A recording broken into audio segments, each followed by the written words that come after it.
You're listening to the Get Out of Your Own Damn Way podcast, episode number 111. I'm tired. It's late. I'm busy and I can't do this all by myself. Wah! Limited thinking and tired old excuses got you down? Don't get discouraged, get responsible. That's right. Take control of those pesky excuses and change your life now. In other words, Buttercup, there's no excuse for you. Welcome to the Get Out of Your Own Damn Way podcast. I'm your host, Krylyn Peters. Each week, I bring you inspiring messages to help you create the life you're meant to lead. Buckle up, Buttercups. Welcome to the podcast. We're going to have some fun today, ladies. Are you ready? Because we're going to talk all about the excuses that you are using when you want something. Yes, that's what I said. I said that you are using excuses when you want something. And do you want to know how I know that? Well, as you know, we are in the middle of this series all about change. So the last several episodes, if you haven't listened to them or watched them, I definitely encourage you to do that. Today, we're talking about the excuses that we use when we're going through change. So yes, we do use excuses even when we want something. Of course, we use them when we don't want something too. But today we're exploring 4 excuses that you use. I know you use, and I use them too sometimes when you are in the midst of a change. Okay, you ready? So here they are. Number 1 is I don't have time. Okay, right. So these are excuses that we make not only when we are in the midst of change, but before we've even decided to make that change. So, and I know you know both sides of that coin. So here's the place where I don't really like where I am. And then you've got your decision point of, yes, I'm going to make a change. And then you come over here and you're in the midst of making that change. You're in that process of change. And so you can definitely have these excuses on both sides of that decision point. No time. How many times have you used that excuse for not getting something done? I simply don't have the time. But the thing is, we all have the same amount of time in the day. It's not about not having time. It's about not managing our time well. Excuse number 1. Now, excuse number 2 is not having the energy, right? So I'm just so tired. I just didn't sleep well. I don't have the energy to deal with this right now. So how many times have you used that excuse for not wanting to continue with a change? And I'm going to just throw this out here, a change about nutrition or exercise. So our physical health. How many times, ladies, have you used that excuse of I don't have the energy to go for a walk or to go to the gym or to prepare my meals ahead of time? The thing is that we have energy. It's just, where are we spending it? And where are we allowing it to drain us? Last week, I talked all about dissatisfaction, and I talked a lot about this whole idea of self-care, things that we need to do in order to protect ourselves from dissatisfaction. So if you didn't get a chance to listen to that, I definitely encourage you to do that. That was last week, episode number 110. And that will help you a little bit with that one, the no energy. The next excuse number 3 is I have no money. Oh my goodness. We've all used this, right? We have used this. We've used this not only as an excuse, but also sometimes it's very, very true, right? So I want to just say that right away. Saying I don't have the money to do that isn't always an excuse. So I will give you that. However, you know when it is an excuse, and I want you to stop it, okay? And I'm going to talk a little bit, after I go through the 4 excuses, I'm going to talk a little bit about some other things related to what these excuses are doing to you. So I'm trying not to go there right now, but on this excuse of I don't have the money, I want you to really take a look at that. So if you don't want to do something, don't do it, but don't use these excuses, okay? So that's excuse number 3 is about money. Excuse number 4 is about support. And this one is something that I hear less as an excuse, like its own excuse, but it's kind of wrapped up into some other excuses sometimes. So not having support, right? Like my partner isn't going to support me. And that definitely is an excuse and can be true. However, when you start throwing out that you don't have the support in place to make a change, then a whole bunch of red flags come up with me as someone who helps people like you through change. I'm like, I wonder what that's really about. And that's the thing about excuses, is they are rarely what we say they are. It's rarely about not having the time or the energy or the money or the support. Okay, it's rarely really only about those things. It's about other things. And that's now what I'm going to get to.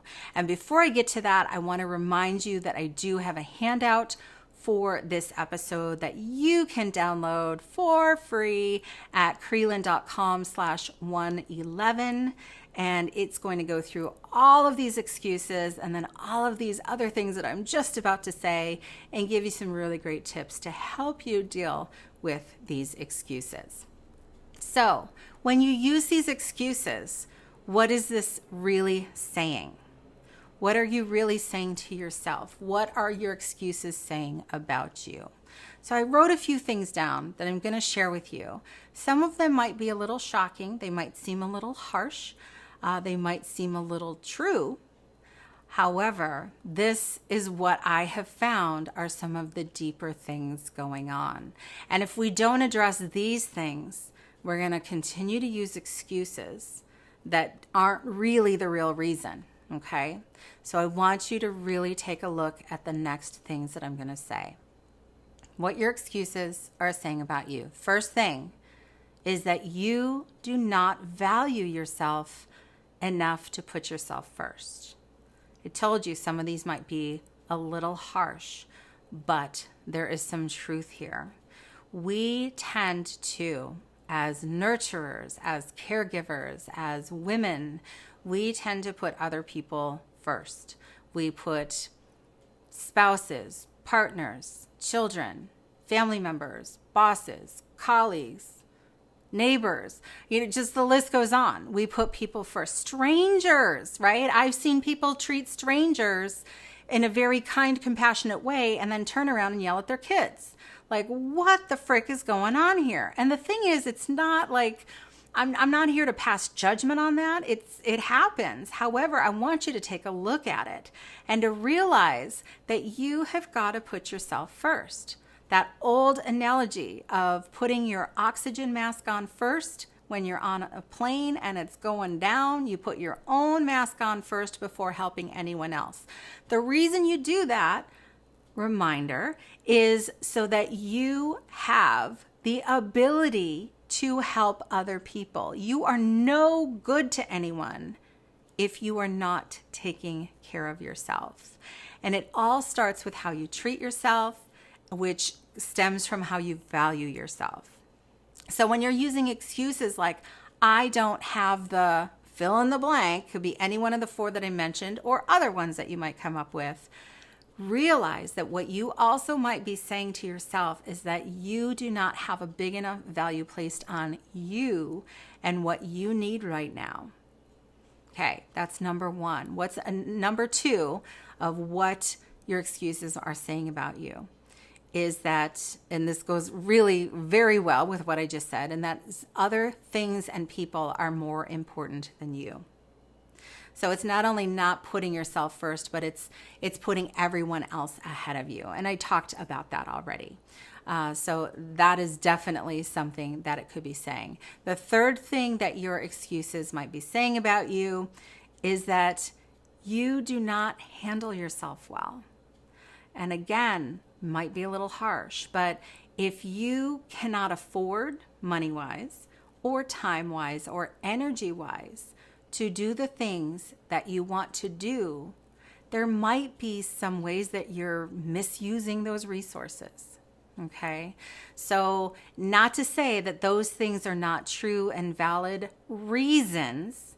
Okay, and that's the difference. So sometimes those are reasons we're not moving forward with something. But if they are excuses, then we really need to take a look at that. How are you spending your time?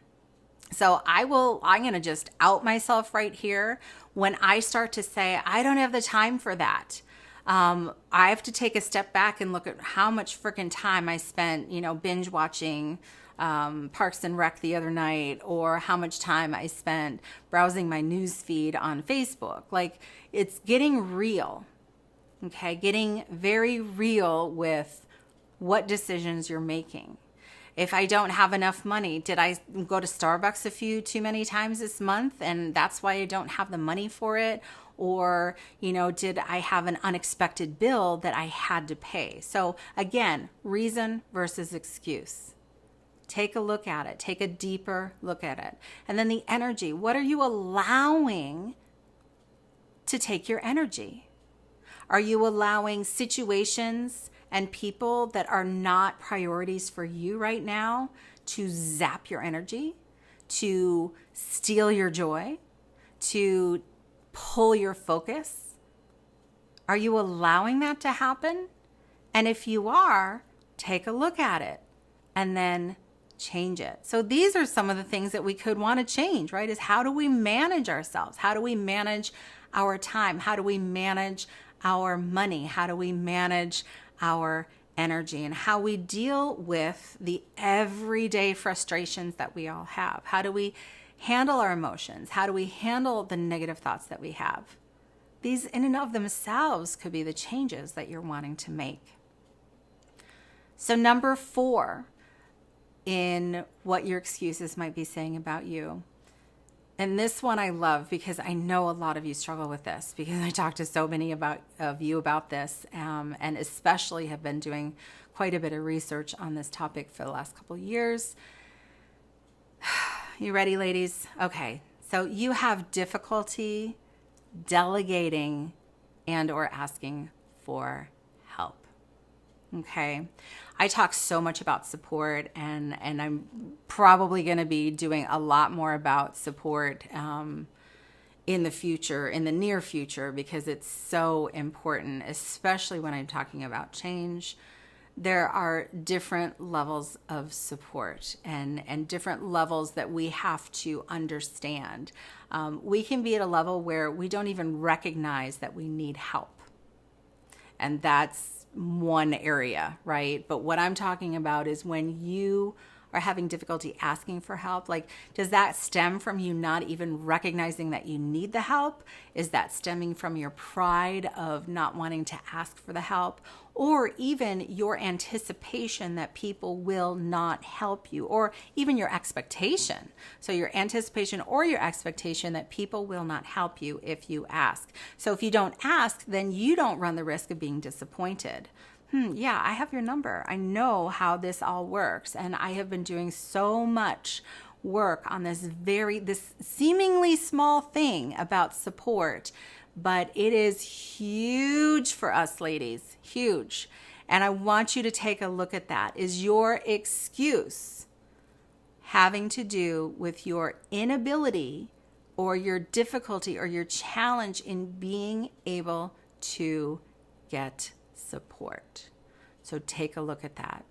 And take a look at your excuses. Make sure if they're not reasons and they are excuses, I want you to take everything I've shared on this episode to heart, so that you can put some of these things into your brain and start filtering things a little differently, looking at things a little differently as far as what excuses or reasons you allow to come out of your mouth.